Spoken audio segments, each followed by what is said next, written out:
xibaar yu wér te wóor di leen bégal saa su ne. juróom-ñetti waxtu jot ba mat sëkk muy waxtu bi ñu jagleel ganuk Salam Sénégal muy grand entretien bu Salam Sénégal ma ci ànd ak mi ngi Maram Ndiaye nuyu naa la. maa ngi lay fay Ndeye Fatou Ndiaye di nuyu également tous les auditeurs de Radio Sénégal di am mbégte di ànd ak ñoom si jotaay bi comme ni ñu koy defee ay bés bu ne du nuyu itam suñu gan tey di Habib Ndiaye mooy président fédération sénégalaise des travailleurs sociaux tey mooy suñu gan seen biir jotaay Salam Sénégal Habib ñuy am mbégte ginnaaw ba ñu la nuyoo di la dalal jàmm si RTS Radio Sénégal. jërëjëf Migui maa ngi lay nuyu di nuyu Ndeye Fatou. laawaale ci nuyoo bi bépp auditeur rajo Sénégal international ci biir réew mi ak bitim réew. jërëjëf alors waxtaan bi tey lu ko sumb mooy am na ab ndaje bu mag boo leen war a dalal si ay bés yi ñu dëkkmal mu doon ab conférence bi nga xam ni ay ndawu Afrique dinañ fi teew ngir ñu waxtaanee lu jëm si liggéey boobu ngeen di def mais laataa ñuy dugg si événement boobule ak itam la ko wundu bëggoon naa nga ñëwaat pour auditeurs yi ñu xam dëgg-dëgg travailleurs sociaux. lan mooy liggéeyam. jërëjëf Migui laaj nga ma lu ma sawar a tontu ndax liggéey la boo xam ne man dama cee am mbégte liggéey travailleur social xeet la ci fonction yi nga xam ne boo demee ci administration da nga ko fa fekk da ngay gisee enseignant da ngay gisee inspecteur du travail wala da ngay gisee médecin mais liggéey travailleur social dafa wéeru ci lépp loo xam ne moo ngi lëkkali nit ki ak jëmm boppam. ak ñi mu dëkkal ak fi mu dëkkee ñu koy wax les techniciens du lien. Les techniciens du lien social nag bu ñu waxee lien social mooy buum bi nga xam ne moo lay lëkkale yow mi ngi maram ak say soxla buum bi nga xam ne moo la lëkkaleeg aussi ak say yitte moo la lëkkaleeg aussi say tolof-tolof ak say mitit donc lépp loo xam ne doomu aadama bi ci bërëb bi muy dund wala bërëb bi muy liggéey mu nga ko fa nekk mu nekk relation jokkalante demalante ak dikkalante te mu mun a am jeexit ci wér-gu-yaramam mu mun a am jeexit ci xelam bu dal mu mun a am jeexit ci nekk na mag nit ñi ci la travailleurs sociaux yi di yëngu muy les techniciens du lien social ñooñu la ñuy wax travailleurs sociaux. alors travailleurs sociaux yi naka ngeen di Sénégal tey jii naka la seen liggéey demee. waaw liggéeyu travailleurs sociaux yi nag bëri na ci ay pàcc yoo xam ne boo demee fekk leen fa. ndax njaboot gu yaatu la goo xam ne di nga ci fekk ñu ñuy wax les aides sociaux. les assistants sociaux ñooñu la nit ñi gën a miin. ak les éducateurs spécialisés yi nga xam ne ñoom da nga leen di fekk ci li ñuy wax AEMO action éducative en milieu ouvert te ñuy liggéey ak le secteur de la justice bépp xale boo xam ne dafa nekk ci ay tolof-tolof wala li ñuy wax enfant en conflit avec la loi am ay jafe-jafe digganteem ak yoon éducateurs spécialisés yooyu ak inspecteur de l'éducation surveillée ñoom ñoo ci yëngu. ñett yooyu ma la limal nag mooy ñi nga xam ne mooy ñetti cosaanu travailleurs sociaux ci Sénégal waaye jamono di dox dëkk bi di soppeeku yeneen soxla di fës. ba tax école nationale bi nga xam ne moo doon former travailleurs sociaux yi ci cosaan muy ex-NAS école nationale des assistants sociaux et éducateurs spécialisés nekk ca Point E fi janoog université fi ñuy wax couloir de la mort soppi nekk école nationale des travailleurs sociaux spécialisés ñu dafay former lu ñuy wax travailleurs spécialisés en protection des droits de l'enfant lépp looy ak yelleefu gone yi ñoom ñoo ci dox ñu dafay former travailleurs social spécialisés en travail social communautaire am na travail social auprès des personnes handicapées formation et réinsertion des personnes handicapées am na fa aussi ñoo xam ne seen liggéey moo di médiation familiale et sociale bokkul ak nag cadre supérieur yi nga xam ne ñoom juróom benni at la ñuy def ñii ma lay limal bac plus 3 la ñeneen ñi bac plus 6 mooy les conseillers en travail social mu am 2 branches formation des formateurs ak gestion des services sociaux ñooñu mooy njaboot gu yaatu travailleurs sociaux yi Sénégal boo demee ci l'hôpital ya bëri nañ fa diggante Fann ak Dantec ak Dalal Jàmm ak Kaolack Saint-Louis ñu nga fa mais ñu ngi ci gox yeeg goxaat yi mooy li ñuy wax centre social. centre social muy centre de promotion et de réinsertion sociale bërëbu liggéeyukaay la boo xam ne képp koo xam ne yaa ngi ci askan wi am xat-xat wala jafe-jafe wala am mëbët parce que dañuy jël social bi rek yéene ko xat-xat ak jafe-jafe mais mëbët bi nga am sax yow mi ngi pour que ASC koñ bi xale ya fa nekk war a mën a yëngu ci projet. assistants sociaux yooyu travailleurs sociaux yi mën nañu ci jàppale pour bind projet mën nañu ci jàppale ci développer partenariat dañuy def coaching ak lu nekk. lan mooy impact kon ban impact lay am seen liggéey est-ce que jàpp ngeen tey jii am na impact ba tey jii mën nañu wax ni peut-être vous êtes indispensable su doxalinu société bi. bu ñu yàlla mayee dox tuuti wala bis ndax plateau bi 30 minutes ndax dafa xat. da ngeen ñuy defal émission boo xam ne dañuy tijji antenne bi Sénégal wërngal képp ak li ko nekk ñu wax lan mooy njëriñu travailleurs sociaux yi di nga dégg lu yéeme. Ndeye Fatou di nga dégg lu yéeme parce que ñun suñu liggéey dafa tënku ci confidentialité. dafa tënku ci respect de la vie privée parce que ñun dañuy dugg ci intimité nit ki xam la mu fanaanee xam la koy métti du lekk loo xam ne dañuy toog ci plateau di ko wax donc ñun suñu impact dafa nekk loo xam ne pour mesurer ko da nga koy aligner ci li ñuy wax la qualité de vie de la personne ki nga xam ne dafa am jafe-jafe ñëw nga won ko tegtal ki nga xam ne dafa am métit ñëw nga dalal ko déglu ko defal ko ki nga xam ne dafa nekkoon ci ay jafe-jafe digganteem ak yoon ci loo xam ne du coobare boppam yow nga def révélation yoo xam ne sa diggante la yow ak sa borom ak juge bi yor dossier bi ba nga xam ne daan yi ñu ko naroon daan ci loo xam ne xamul wala loo xam ne yëgul wala loo xam ne njabootam ko def yow ñu xettali ko lool parce que képp koo jël rek ne ko ràpp rek am na ñeneen ñu bëri ñoo gaañ képp koo jël xañ ko liggéey dàq ko ngir motadeem am na ñeneen ñoo gaañ loolu mooy impact bi travailleurs sociaux yi di am boo demee ci l'hôpital yi ñoom ñooy def li ñuy wax soutien psychosocial malade yi nga xam ne dañoo tëdd longue durée wala ñi nga xam ne dañoo nekk ci ay affection yoo xam ne dafa nekk à soins coûteux travailleurs sociaux yi ci hôpitaux yi sama mbokk assistante sociale ak assistants sociaux ñoom ñooy dem di leen di déglu di leen di defal di waxtaan ak ñoom di waxtaan ak accompagnant boo demee ci l'école yi am nañ fa place mais presque raaf nañ nekkatuñ fa parce que première génération travailleurs sociaux yi nekkoon ci lycée yi surtout ñëpp retraité nañ te remplacé wuñu leen ñoom ñooy dimbale le monde de l'école ba nga xam ne jafe-jafe yi nekk ci biir askan wi wàllu drogue gi wàllu violence bi yenn xat-xat yi ci biir kër gi pauvreté bi ak précarité bi du am jeexit ci biir njàng l'école bi ba nga xam ne xale bi bu ñëwee muy doxee naka sudul noonu wala muy defee naka sudul noonu assistants sociaux yi nekk en milieu scolaire ñoo ko war a liggéey. oui si pàcc boobu ñu bëri yàgg nañ ko jooy ni école yi dafa manqué ay assistants sociaux parce que yéen a war a taxawu élèves yi parce que du jafe-jafe yëpp tey jii la jàngalekat bi war a mun a faj mais am na loo xam ni yéen rek yéen a ko mën a gunge dimbali ko lan mooy problème bi ba tey si école yi mënatoo leen fa nekk bëriwoo leen fa. problème bi ñaar rek la benn bi ci njëkk moo di fonction publique bu dee recruter par toq lay recruter xale yi jàng nañu ñii def nañ bac plus 3 ñii def nañ bac plus 6 xam-xam beeg xereñ baa ngi fi. may fàttali ne li ñu may ñu nekk foofu noonu ci l'école dafa def liggéey bu mucc ay boobu noonu xeetu xam-xam la ci wàllu looy jàng xam xeetu xerañte la ak xeetu mën-mën boo mënal sa bopp ci sa digganteeg nit ñi ci sa digganteeg groupe yi looloo leen may loolu noonu donc nit ñi dañoo dem retraite te recruter wu leen te remplacer wuñu leen fonction publique tuuti lay recruter ba pare ministère de l'éducation nationale moom moo war a bàyyi xel ne njaboot gi li ëpp ci suñu doom yi askan wi l'école lañ koy dénk bu fekkee doomu Sénégal ñu ci bëri ñu nga l'école ba am na ay matuwaay yu fa war yoo xam ne travailleurs sociaux war nañ leen recruter def leen ci bépp collège parce que mënuñ nekk di CI affaire mais lii néew war nañ nekk ci bépp collège ak bépp lycée ci Sénégal ñenn ñi ko comprendre nag mooy secteur privé bi nga xam ne ñoom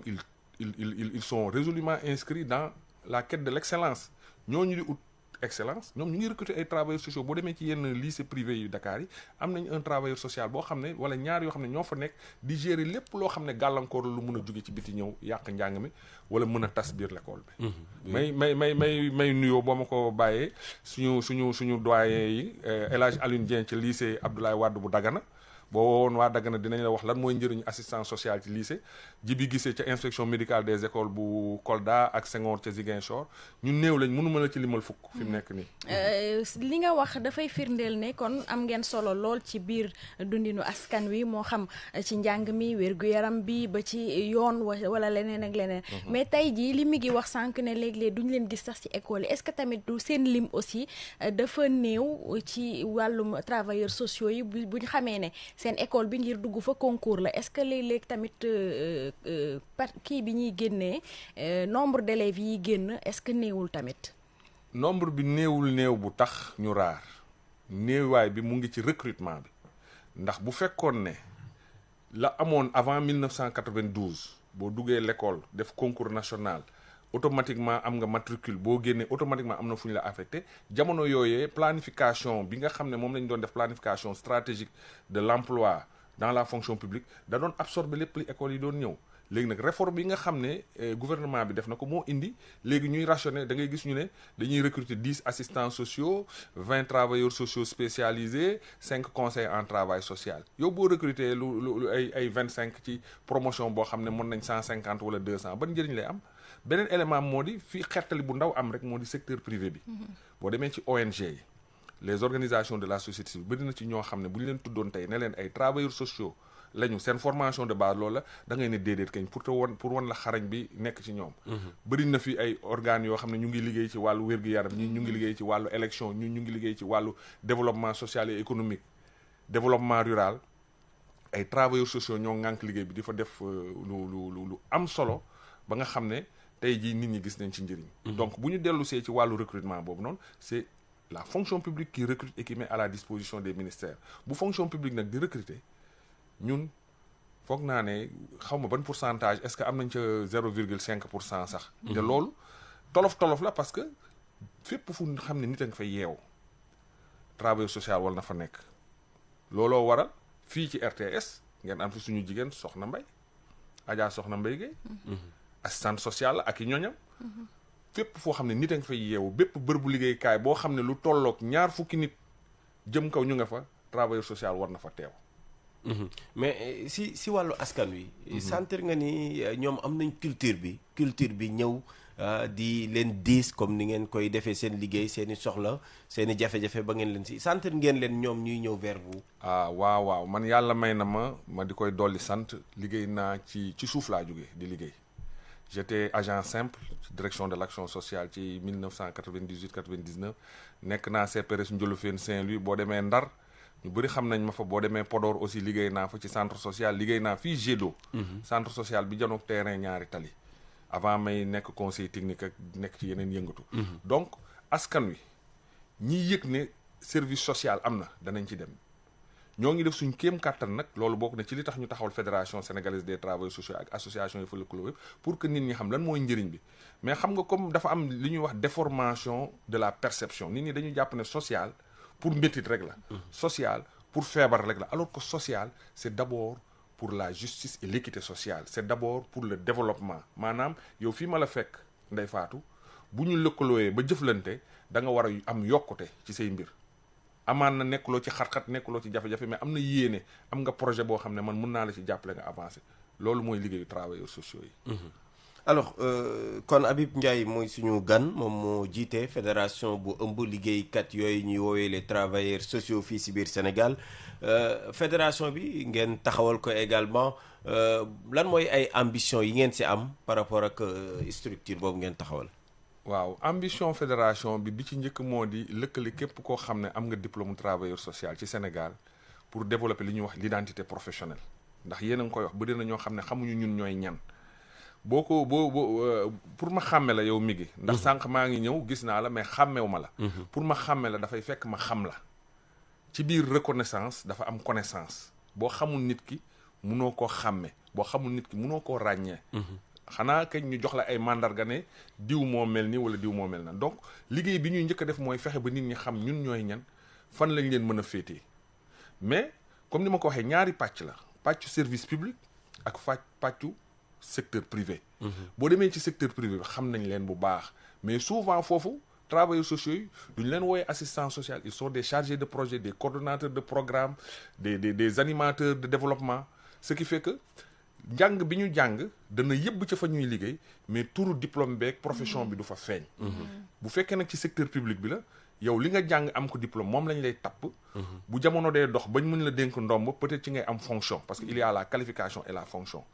donc ñun suñu mébét bu njëkk moo di fexe ba nit ñi xam ñan ñooy travailleurs sociaux yi te ñoo ngi ci def ay jéego yu bëri may nuyu sama mbokk yi ma nekkal ci fédération bi ñoom doyen Abdoulaye Mbow ñoom Ngunda Diallo Malick Niass Aïssata Diallo Safiatou Ndoye Marie Odile Mbeng di leen di wax ne liggéey bi sumb la rek parce que comme ni ñu ko waxee dañuy doog a sumb rek il faut que ñu fete ba mu set bàcc weer ñëpp gis. alors ci weer googu moom moo tax ngeen di dajale fii si Ndakaaru ab ndaje bu nga xam ne dana dajale seen i mbokk travailleurs sociaux war a jóge si yeneen i réew mun nañu wax ni sax guléet la muy am si pays francophone. seen conférence boobule lan lay wund dëgg-dëgg lan moo ko tax a jóg. dafa fekk ne liggéeykat yi nga xam ne ñooy travailleurs sociaux ci àdduna wërngal képp dañoo am kuréel bu ñuy wax fédération internationale des travailleurs sociaux. fédération boobu mu am 5 régions dañ organisé en région Amérique latine Caraïbes benn la Amérique du Nord Europe Asie Pacifique ak Afrique ci ni muy kuréel bi di doxee bépp réew boo xam ne ña fay liggéey wàllu social lëkkaloo nañ mën nañ adhérer da ngay fay droit d'adhésion mu boole la ci réseau comme ni secteur privé yi amee seeni société yu ñu bokk di def seeni activité ak yooyu noonu comme ni kuréelu fajkat yi amee seeni kuréel noonu la travailleurs sociaux amee seeni kuréel mu nekk ne ñaari at yu nekk dañuy organiser conférence régionale région Afrique bi mu ayee nag ci at yële weesu fekk man ñu foloon ma vice-président de la région Afrique ñu ne ba léegi amaguñu réew moo xam ne mën na dalal conférence 2025 bi ñu ne leen ñëw leen réewum teranga ñu ne d'accord ci lañ commencé liggéey depuis 1 an di yëngu ci loolu ak comité d'organisation bi nga xam ne suñu collègue bi Saliou Diagne bi nekk chef du service social du centre des œuvres universitaires de Dakar COUD moo ko jiite ànd ceeg ñi ma doon lim sànq ak yeneen xale yu bëri yu njaxlaf ma di leen di sargal au passage ñoo ci nekk di yëngatu conférence bi nag conférence yu ñetti fan la te comme ni ma ko waxee ñaari at yu nekk lay am c'est la première fois mu am dans un pays francophone mu nekk challenge boo xam ne déjà ci wàllu kaddu yi ci wàllu kàllaama bi ndax ñun daf ñu obligé dañuy làkk français làkk anglais làkk portugais làkk espagnol parce que ñi fiy ñëw am na ñu dégg français am na ñoo xam ne portugais lañ dégg suñu waa mbokk Guinée Bissau Cap-Vert ñoo ngi fi bokkul ak waa Nigéria waa Ghana waa Kenya waa Afrique du Sud mu nekk ndaje boo xam ne ñoo ngi fi mu nekk nii ci enregistrement yi ñu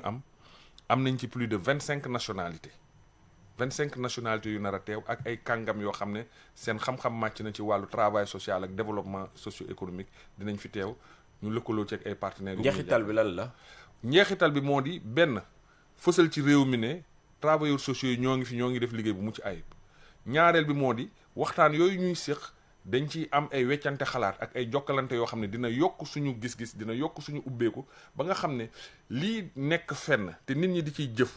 te xewagul lu mel ni intervention en situation de crise bokk na ci thème yi ñuy dem ñu mun a tàggat parce que boo dee jàng da ngay jàng loo xam ne ëllëg ak si biir bu mbir teewee nga mën a jëflanteeg moom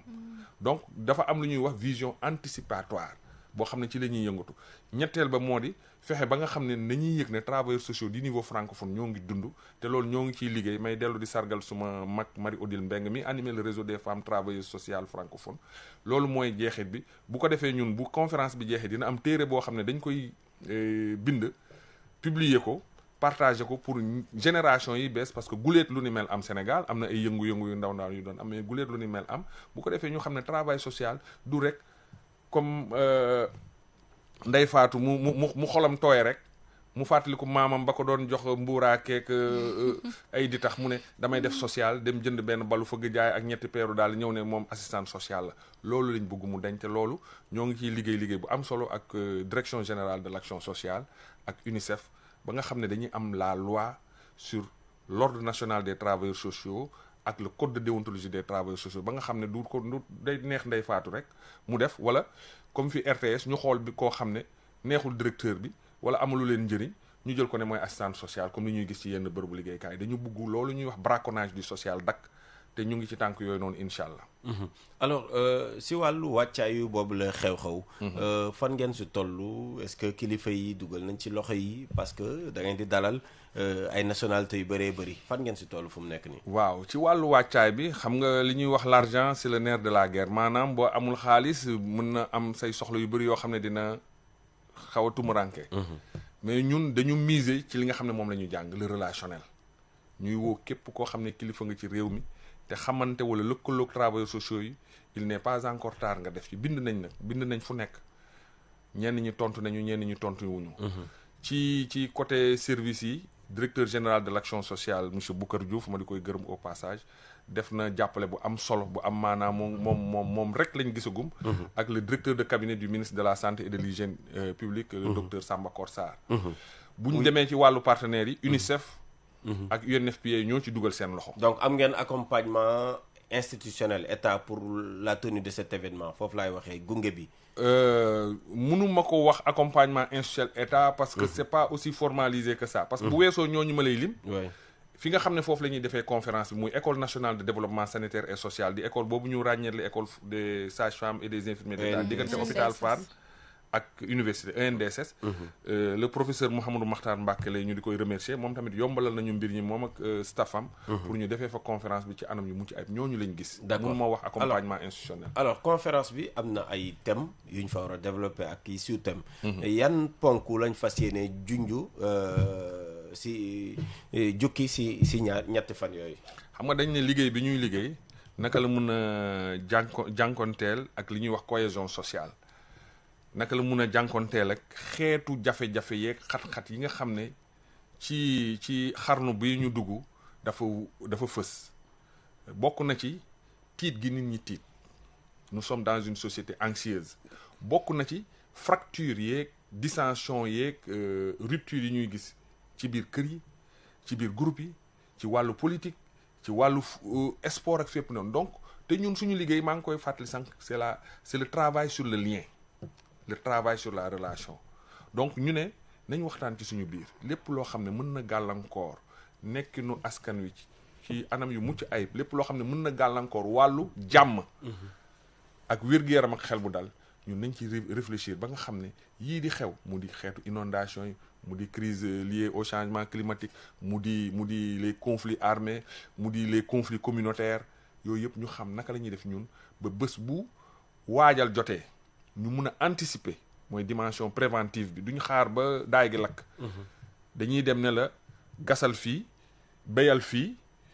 bul def nii bu ko defee daay du am bés bu daay amee aussi ñu xool naka la ñuy intervenir la dimension préventive d'abord et promotionnelle mooy li ma doon wax sànq boo amee sa projet boo amee sa yéene boo buggee li fi nekk dañ la dimension curative doog a ñëw mooy fi ñuy intervenir fi ñuy defee intervention d'urgence loolu mooy li nga xam ne moom la ñuy mooy ponk yi nga xam ne moom la ñuy wax ci biir conférence bi am na ay ponk yu ndaw nag ci biir benn ponk bu ndaw bi ñu ngi ko féetalee lépp loo xam ne ak yelleefu gone yi la ndax askan bu amul doom toppatoowul ay doomam bu baax askan woowe amul mucc bu ñu mën a am yaakaar da ngay faral di dégg ñu ne boo buggee xam nu askan di doxee am na ñett yooyu seetlu ñett yooyu ngay seetlu bi ci njëkk mooy naka la askan wi téye ay doomam ñaareel ba mooy askan woowu demal xooli ay mbalitam lan lay tuur mbalit naka lay gérer mbalit ak lan lay tuur ca mbalit ba ñetteel bi moo di demal seeti ay wanakam donc ñun dañu def focus ci wàllu xale gis nañ ni gone yi di dundee ci Sénégal ce n'est pas parce que yow sa doom dem na école maternelle sa doom a ngi lekk ka naan ak doomu Sénégal yëpp a ngi ci jàmm gis nañ li ci réew mi soxloolu ma di ciy duutaat baaraam yelwaan gi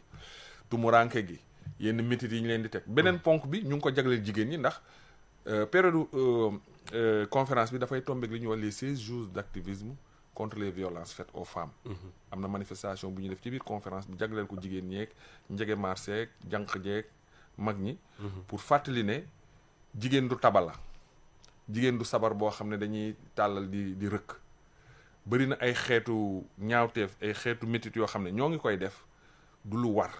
ku nekk dañ ko war a sàmmal àqam ak yelleefam mooy li ma doon wax saal équité et justice sociale dafa bokk ci les principes fondamentaux du travail social. D'accord alors cohésion sociale bokk na ci thème bi li nga xam ni wax nga dinañ ko waxtaanee da ngeen identifier ay menaces par rapport ak cohésion sociale rawatina ci Sénégal wala Afrique da ngeen a gis ay menaces yaa ngi fépp ca jamono yële amoon na fi coow lu fi jiboon ci wàllu waaso ñuy waxante lu ñaaw ñuy dem ba ci kanam mu am coow lu fi jib ci wàllu diineeg tarixa ay wax yu ñaaw ak ay jëf yu ñaaw law fi loolu du lu ñu war a seetaan dafa am lu ñuy wax éducation à la citoyenneté boo xam ne man dafa may ma mun a doxal li ma bëgg a doxal te du ma gàllankoor yow mi gi say àq ak say yelleef du ma fakastal ndey faatu du ma gaañ kenn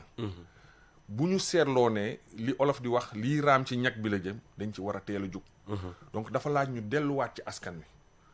te bu ñu dee wax askan wi ñu bëri dañuy wax askan wi wala l'état wala la société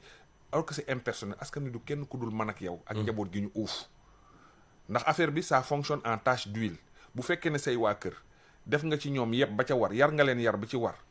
jox leen tegtal ba ca war ndey faatu def noonu ma def noonu mais bu ñu génnee mun nañ nekk majorité ci mbedd mi ba nga xam ne lépp loo xam ne dafa jugee fële raam jëm si ci ñag bi dinañ ko mun a faagaagal mais bu fekkee ne ci biir kër yi déjà dafa am ay problème bokk na ci yenn yi te du loolu rek a tax problème mu xiif problème mu xel mu dal parce que ku xiif aussi xelam du dal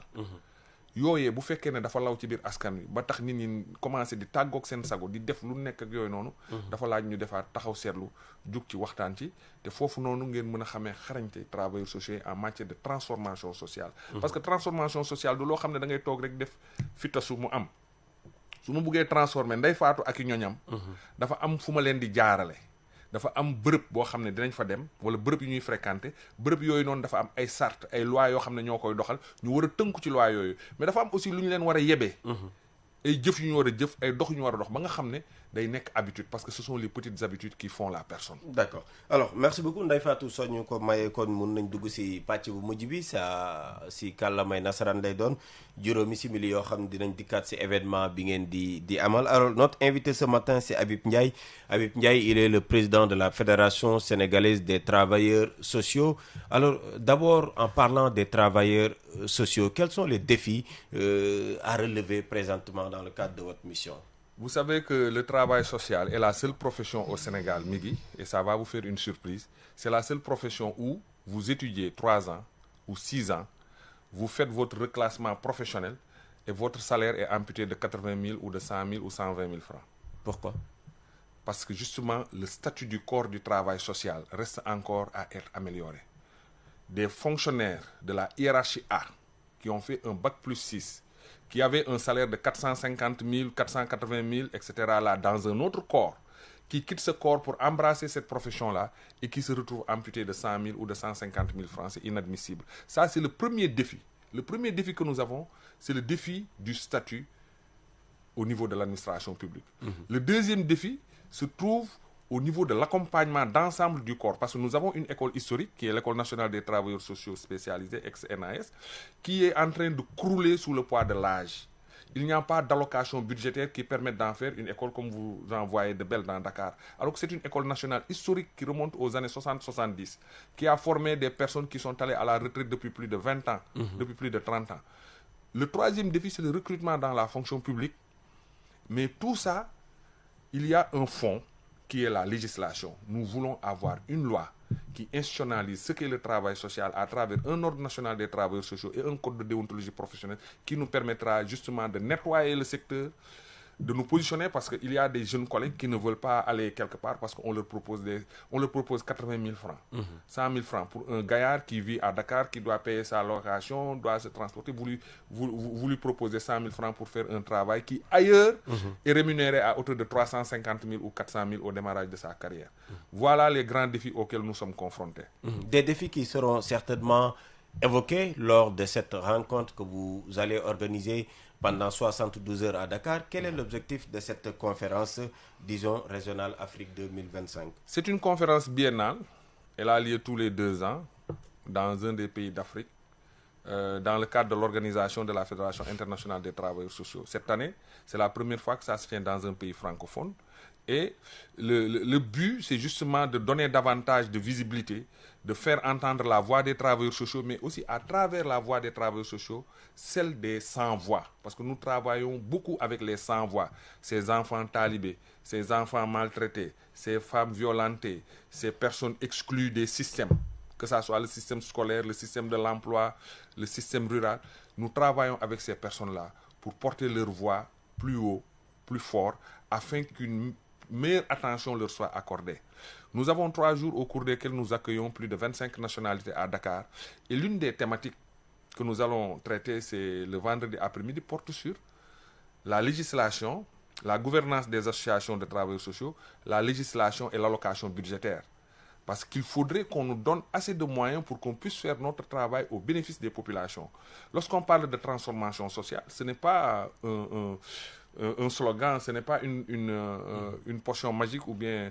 un slogan magique qui, d'un claquement de doigts, va opérer les transformations. Ça demande un travail au corps à corps, avec les individus, avec les groupes, au sein des communautés. Et il n'y a que les travailleurs sociaux qui peuvent faire ça. Je pèse bien mes mots. Il n'y a que les travailleurs sociaux qui peuvent porter, animer, accompagner une transformation sociale qui va rendre les populations conscientes de leur niveau de citoyenneté, qui va permettre ce qu'on appelle la résilience des communautés. Donc, n'est pas travailleur social qui veut. Ah oui, n'est pas travailleur social qui veut. Ça, je le dis haut et fort, et mes collègues à travers le Sénégal le diront, à Mbour avec Doudou Faye, à Kaolack Sayer Seck, à Sédhiou Ibrahima Ndiaye, à Ziguinchor Thiam, Djibi Guissé à Kolda, Ndeye Koumba Diabakhate à Kidira, Gora Seye à Saint-Louis, Albert Ndiaye à Matam, Fatima Diallo à Kanel, Ngunda Diallo à Saint-Louis et à Guédiawaye, Malick Niass ici à Dakar. N'est pas travailleur social qui veut. C'est une formation de 3 ans après le baccalauréat et de 6 ans pour les cadres supérieurs que sont les conseillers en travail social. Alors, pour revenir sur cette activité qui est prévue à Dakar, vous l'avez dit tout à l'heure, ça sera la première dans un pays francophone et c'est le Sénégal qui va abriter cet événement avec plus de 25 nationalités qui sont attendues. Quels sont les thèmes qui seront évoqués durant les 72 heures? Le thème général porte sur le travail social face aux défis de la cohésion sociale et du développement durable en Afrique. Mais il y a d'autres thématiques qui sont développées, parmi lesquelles une thématique sur la capacité d'agir des femmes et des filles. Comment pourrait-on faire pour que les femmes et les filles puissent prendre en main leur destin? Mais on ne peut pas prendre en main son destin lorsqu'on est désavantagé, lorsqu'on est handicapé dès le départ. L'autre thématique porte sur la protection de l'enfance, tout ce qui est fait, phénomène, situation qui met en péril la qualité de vie et même la vie des enfants fait partie des thématiques. Et il y a une autre thématique qui portera sur la formation des travailleurs sociaux pour faire face aux nouveaux défis de ce siècle-là, tout ce qui est intervention d'urgence humanitaire, tout ce qui est intervention auprès des groupes difficiles. Donc il y a plusieurs thématiques qui seront développées au cours de ces 3 jours avec l'appui d'un comité scientifique dirigé par le doyen Abdoulaye Mamadou Mbow, directeur des études de l'École nationale des travailleurs sociaux spécialisés. D'accord. Merci beaucoup, Président Habib Ndiaye, président de la Fédération sénégalaise des travailleurs sociaux, qui était notre invité ce matin. Ndeye Fatou, merci. Merci beaucoup mi ngi Maram Ndiaye ñu jaajëfal bu baax suñu gan ci disponibilité am Habib Ndiaye jiite kuréel gi ëmb travailleurs sociaux yi. mbokk yi Ouleye Kane dina ñëw léegi ci Allô Sénégal muy pàcc bi ñu leen jagleel ngeen woote waxtaan seen xalaat ci li ñu waxtaanee ak suñu gan ñii di travailleurs sociaux yi seen njariñ ci réew mi moo xam ci wér-gu-yaram ci njàng mi ci yoon ak ci yeneen i pàcc ci dund gi. Salam Sénégal nag su sottee El Hadj Pam Malick Ndaw Demba Diaw ak Elisabeth Agnès Sarr ñoo ci jàpp waaye mbokk yi maa ngi leen di dig daje ëllëg ci beneen numéro Salam Sénégal jaajëf. Salam alaikum Sénégal ngi maaleykum salaam Sénégal ngi nanga def sawa Sénégal ngi maa ngi fii c'est ça Sénégal ngi. rajo Sénégal indi ay coppite ngir li gën waaye ngir li leen di bégal